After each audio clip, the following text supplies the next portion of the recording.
Hello and welcome to Bloom Beliefs podcast. First ever episode for us, actually. My name is Marco. I'm the host and owner of Bloom Belief Digital Solutions. For those who are unfamiliar with us, we are a digital marketing company specialized in helping life coaches with effective digital marketing strategies to grow online, generate more leads, and increase their turnover. In this episode, we have the pleasure to have Alina, a business mindset coach who worked with international banks and corporations in the communication sector. And she helped sales teams and customer service teams grow, meet the target, and exceed them. We are currently helping Alina to launch her mindset coaching career. And so thank you for joining me, Alina. It is a pleasure to have you. Hi, Marco. This is my first time being part of a podcast. Thank you very much for inviting me. I'm super excited, Yeah, it's both the first time for the both of us. So what we're going to talk about today, a topic that obviously for you, your bread and butter, something that a lot of people in the corporate world struggle with, which is the fear of failure. Many people in the corporate world struggle to, for example, achieve promotion or taking on new responsibility or projects, managing a team, or they feel stuck in the jobs but they don't know where to go next in their career, or when they feel safe in their jobs, or when to launch their business. So fear of failure is quite a common topic in this world. But in your own words, Alina, what is fear of failure? And in your experience, are there many people affected by this? Unfortunately, there are lots of people affected by it. I'm convinced that failure does not exist. Failure is just giving up. Fear, yes, it exists. The mind creates it to keep us safe.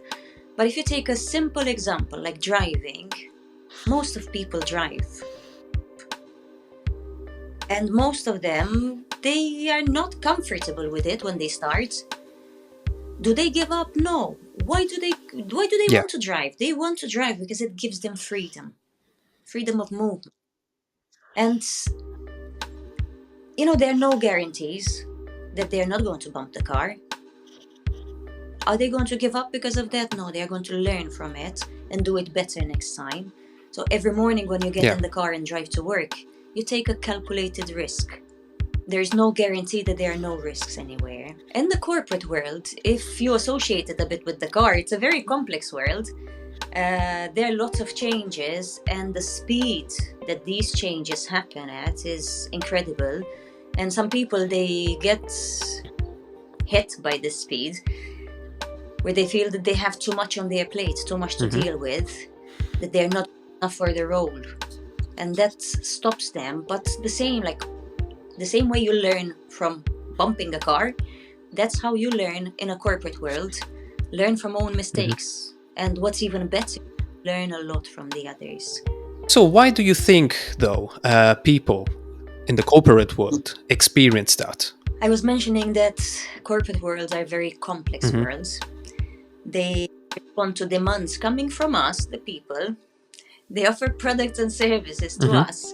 And we're very, very demanding. We want everything easy. We want quality. We want everything perfect. Now, people in the corporate world, they have to respond to those demands. They have to implement those changes at such speed. And they need to know the ins and outs, the backgrounds. They need to know that part from every angle to be able to discuss it with the client.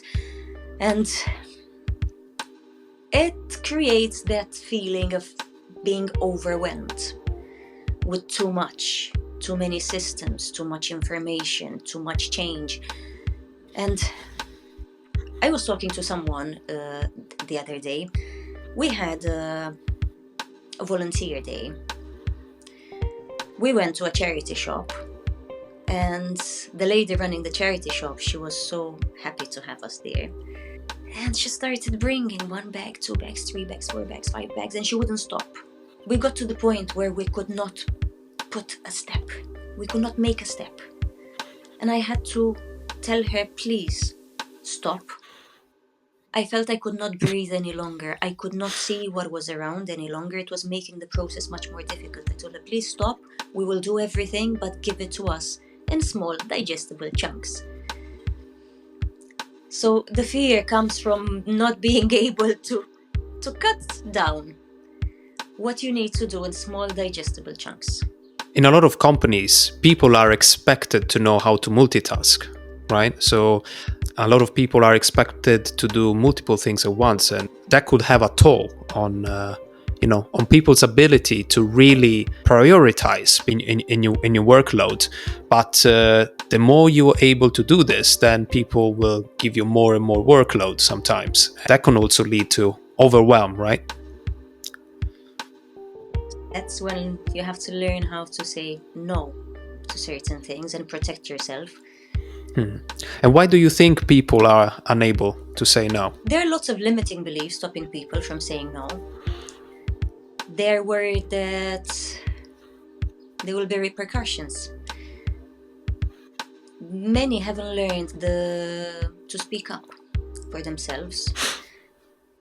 And it may be due to past experiences. Imagine you would have spoken up in a way that was not well perceived, and you suffered on the back of that. So the next time you're going to be very cautious on how you're going to do these things.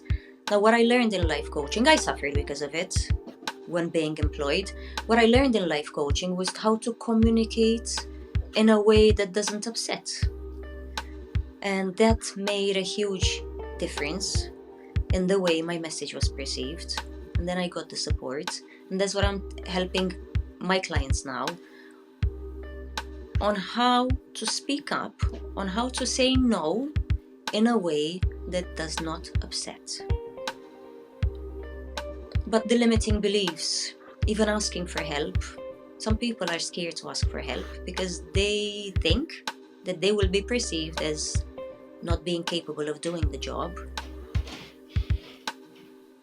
And they would rather suffer and spend the extra hours working on the same project rather than asking someone who went through it, who can give some tips that would make a huge difference in the way they handle the project.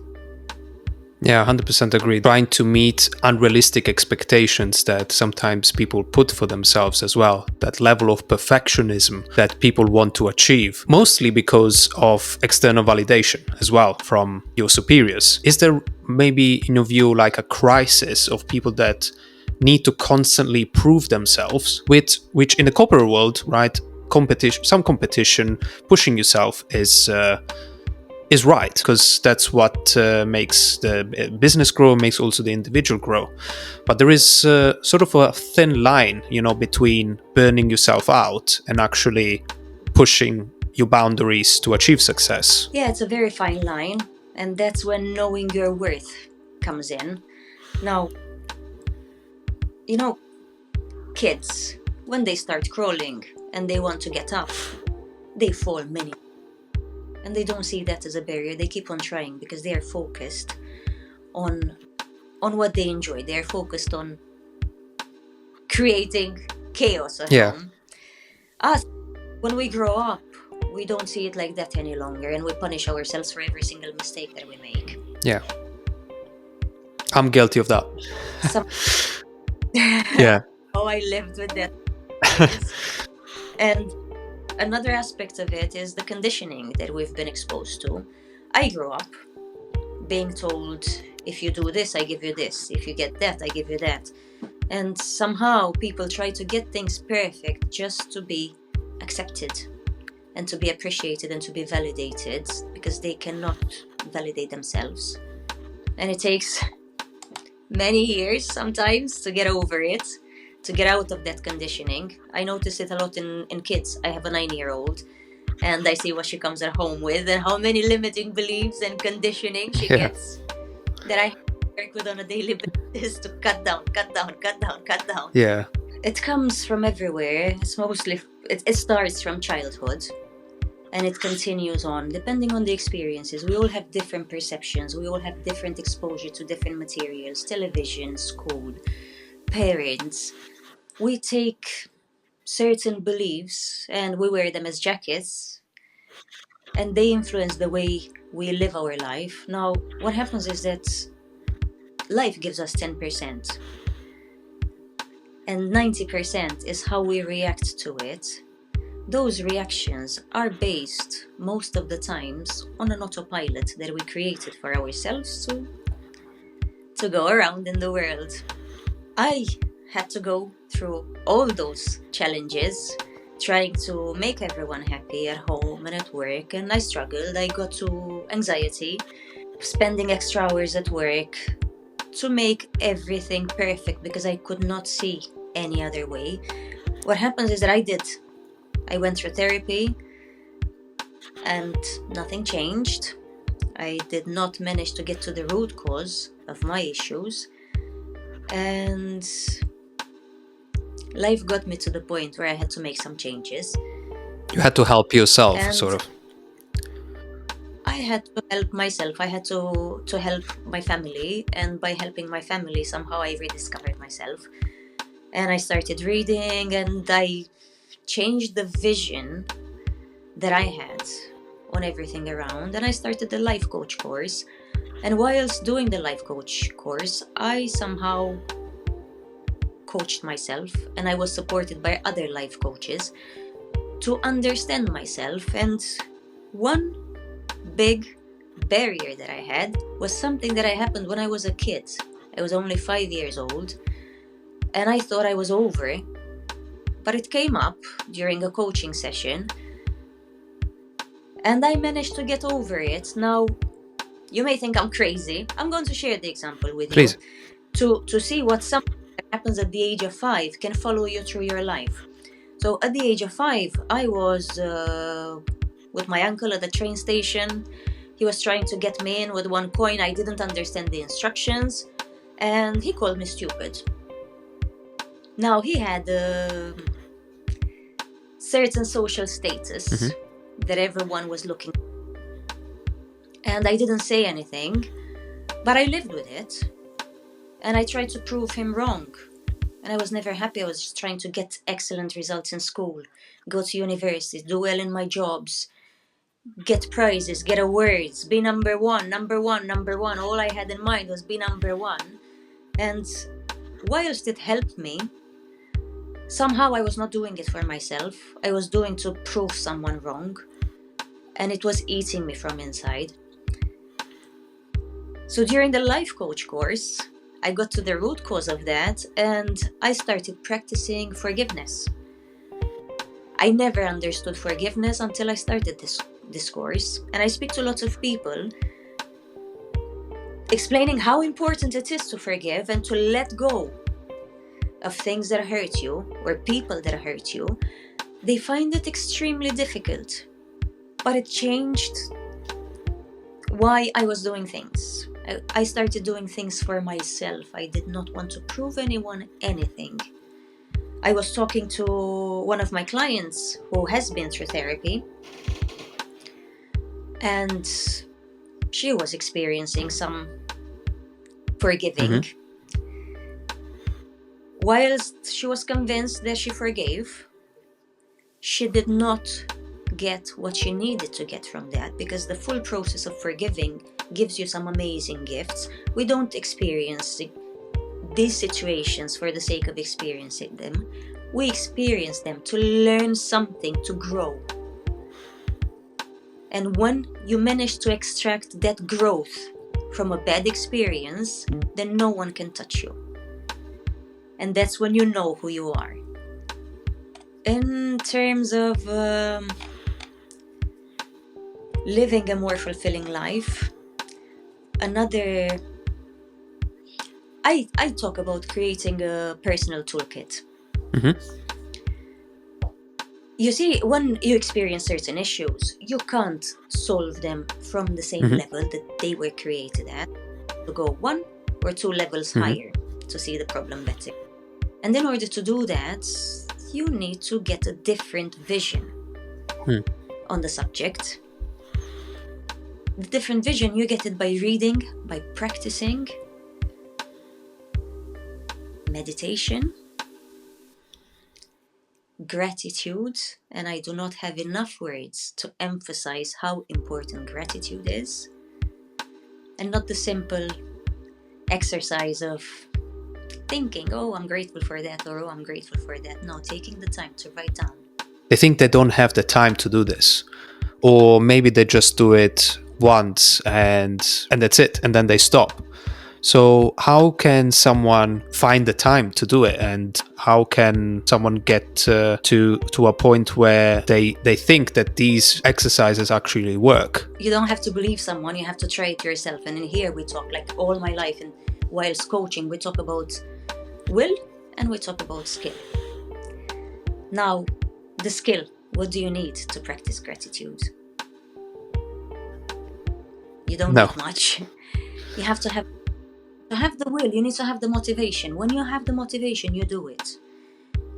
You will try anything to see how it's working. You see, what happens is that our body has a certain chemistry, and when we experience different events which are not so positive, we have thoughts and we have emotions, and those emotions, they produce certain chemicals in our body. And as humans, we tend to go and relive these events. We go and we talk to our families about it, we talk to our friends about it, we think about it again, and somehow we can't detach from them, and we keep thinking about it, and we create the same emotions, and those emotions lead to the release of the same chemicals, and the body gets addicted to those chemicals. Then the body will start asking for the same type of thoughts. So when people get to this stage, they find it very difficult. That is a habit. That is what the body is asking for. And they find it very difficult to create new habits, because starting gratitude, just the simple exercise of spending 5 minutes writing down, requires the forming of a new habit. But creating this habit changes the chemicals that the brain produces, and it changes the chemistry of the body. So then the mind will change the automation that it has created. So it's created negative thoughts, then it changes the automation for positive thoughts. Yes, it's not easy to do it on your own unless you're really, really motivated. And yeah, I completely agree with you, because sometimes we don't even realize, because it's so deep rooted, this pattern of negative thoughts. They're really, like, as you say, they're so automated that we don't realize they happen. You mentioned about your example about being called stupid by your uncle, and I have exactly the same memory of when I was called stupid by a teacher in front of everybody. I was in primary school, I don't know, 6, 7. I was drawing.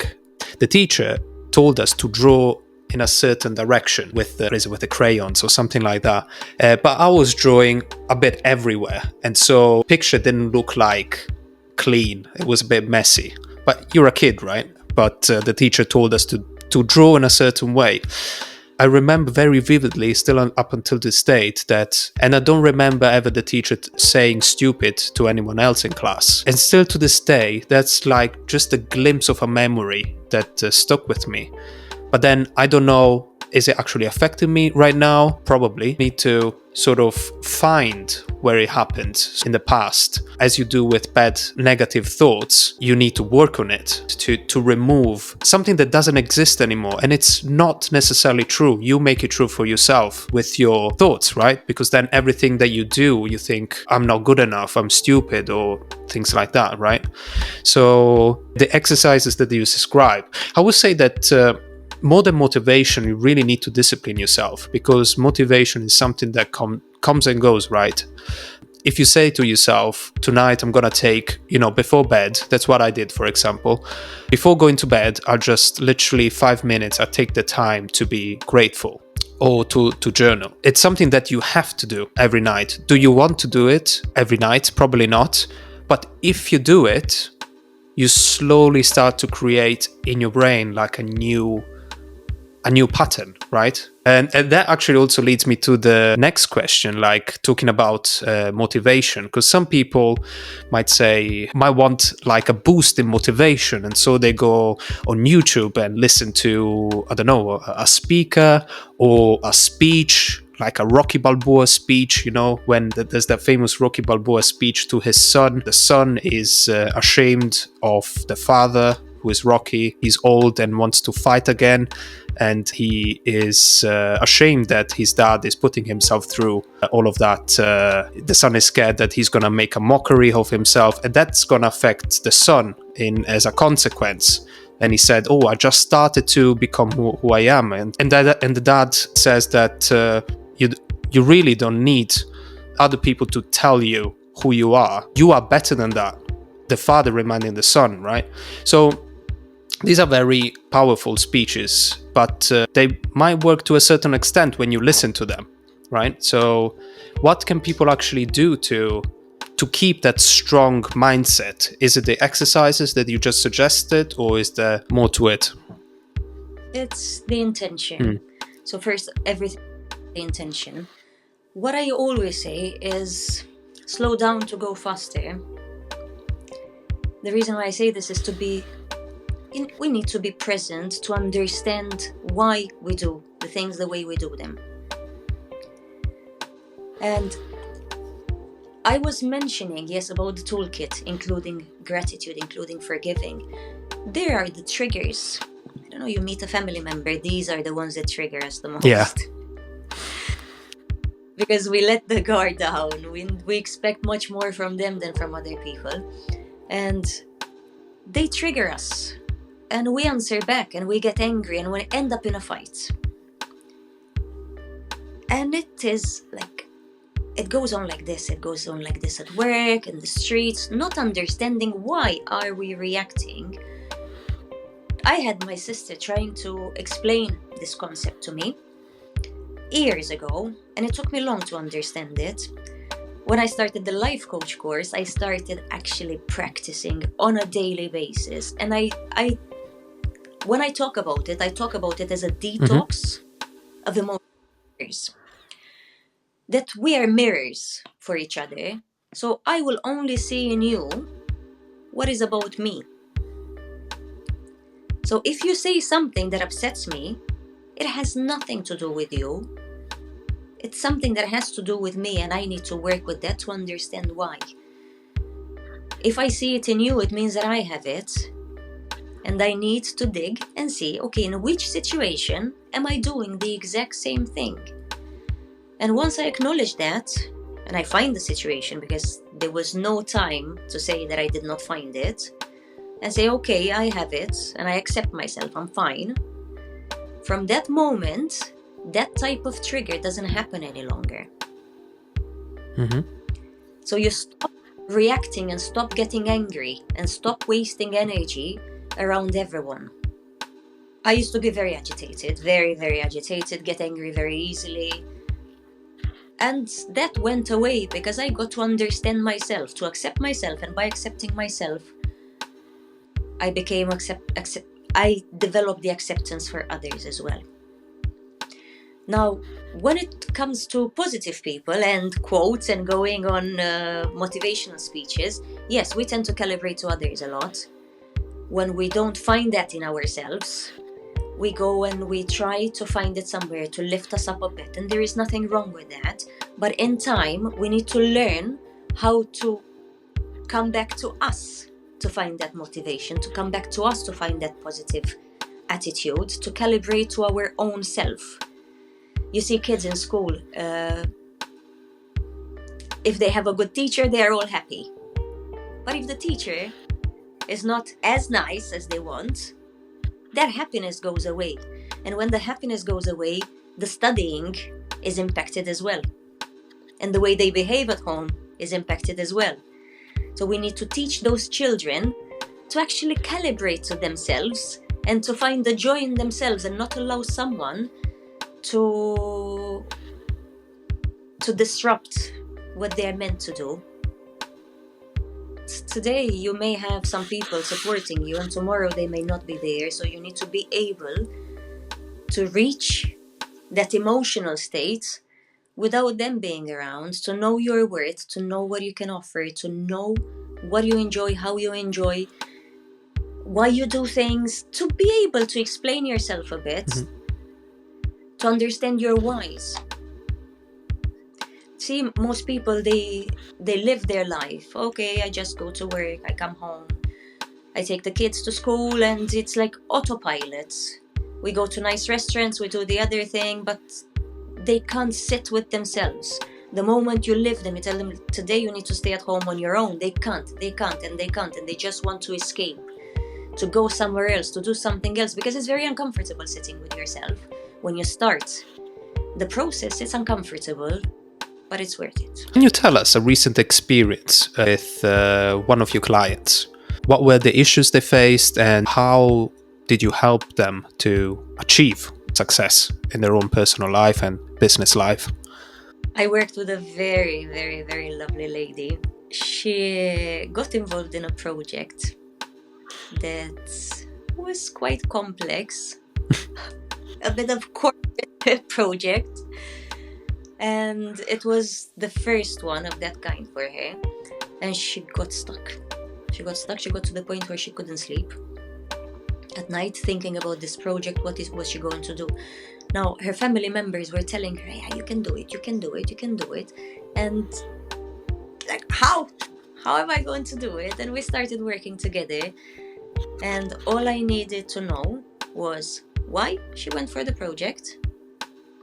And then was trying to help her understand all the ramifications of the project and understand for herself who is responsible of what goes where, how to organize, what would work better, what would make her feel more comfortable.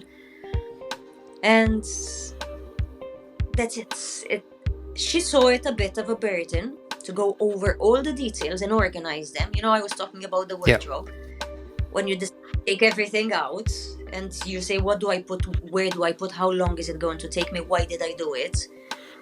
Something similar. Instead, take shelf by shelf and organize it.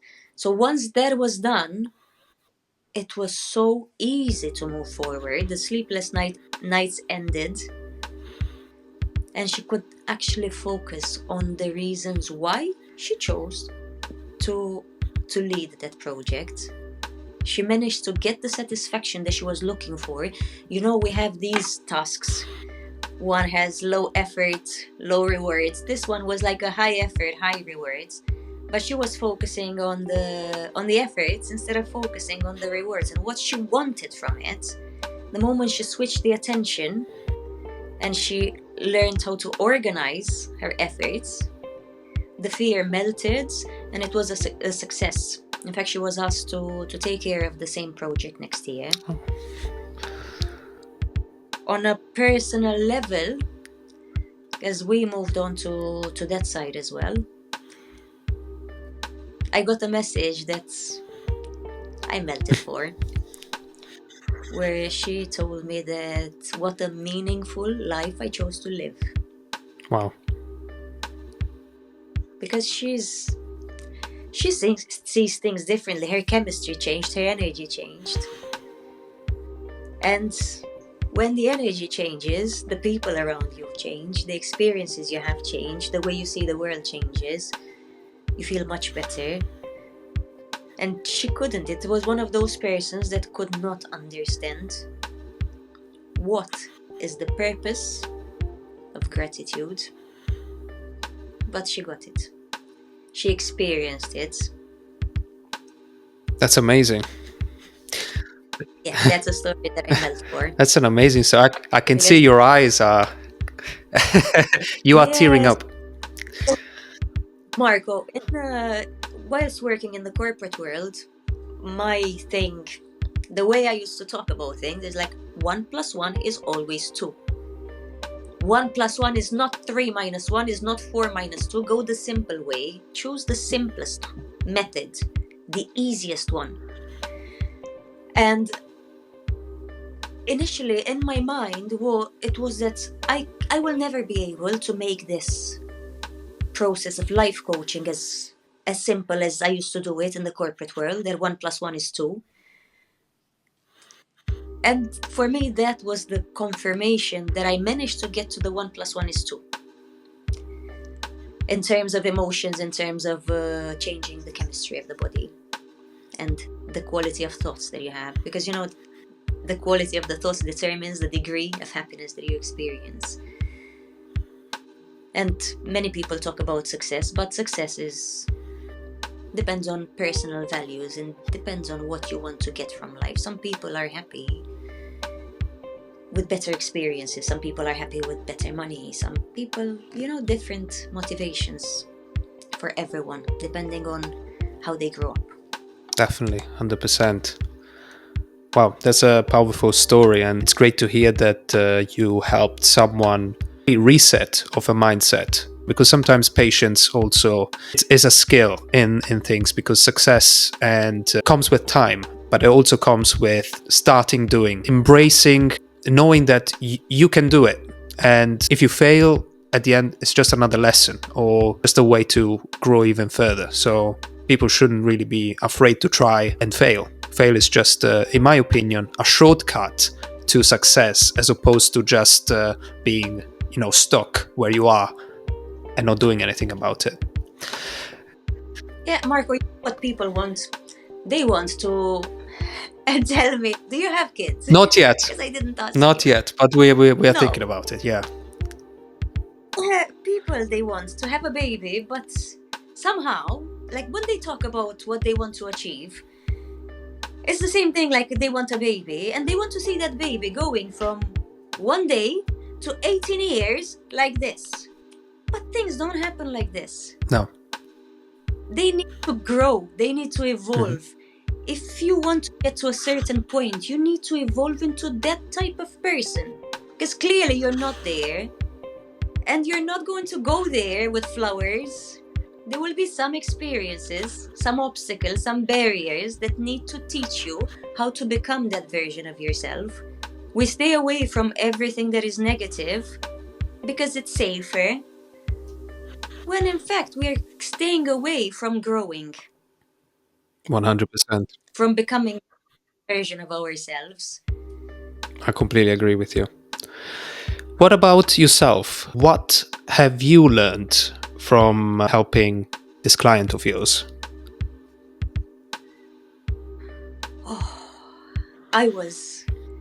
I had my fears before. Like, it's a person I don't know. What if? And it flew so nicely and it gave me so much satisfaction. I loved it. I love coaching people. That was my passion. Like when you see someone that wants to make a change, I can't explain. I can only love them and give them the best I have. What I noticed though when coaching people is that, you have a picture and lots of people look at the same picture. But the problem is, what is it that they are looking at? Because there are many things in the picture. There are amazing things, there are negative things. What do you choose to see? Somehow we were taught to look at the negatives and not see the positives. And it's those positive things that keep us going. It's very easy to lose yourself. Sometimes, yes, what I learned from this, looking at this person, how important it is to have someone seeing your strengths, someone seeing your potential, someone reminding you of that. Now, this person was saying, like, my family are telling me, you can do it. And I experienced as well when people tell me I can do it, but I feel completely stuck, because I have my moments too when I feel stuck. It's very, very upsetting and it adds more stress. Now what she told me, they tell me I can do it, but no one asked me questions. I did not give her the answers. I only asked questions. She gave all the answers, because we hold the answers inside of us. We just need someone to hold the space for us to talk. And whilst talking, the ideas, they start coming one by one, one by one. It's all stored in a part in your brain that by yourself it's difficult to access to. By having access, having the guidance with someone to access that part, it helps you to unlock your potential. And did you, when you now just starting, did you experience fear of failure? Fear of failure is not fear. As I said, failure, I don't believe in it. It doesn't exist unless you choose to stop. Fear, it's the fear of being a bit uncomfortable, of growing your comfort zone. I coached people for 15 years and I know what I achieved. I know I have the skills, so I'm not scared. It has nothing, the fear doesn't come from the skills. It's from the new situations, because whilst you go in a business and you coach certain areas that you're very comfortable with, when you go for life coaching, they're completely different scenarios. Every time it's something new. So that is the only, it's like the fear of the unknown. Okay, what now? What do we deal with now? It's normal that it comes. I mean, we're humans. When you're mentioning changing jobs, and recently I went through this where the whole company shut down and everyone had to change jobs. And whilst they found jobs, and that was not an issue any longer, somehow the fear was still there. It's the fear of creating new habits. It seems to be, we are finding it very difficult. The mind rejects new things, and this is why you mentioned discipline, and discipline is a big one. Because if you don't have the discipline to create new habits, you struggle even more. Now, you find a new job, you have to create the new habits. But if it's not for the new job, and you have to create new habits in your own time, because that's what would change your life, that discipline is key. Even for employees, for people working in companies and corporations, you don't have the discipline, you don't have anything.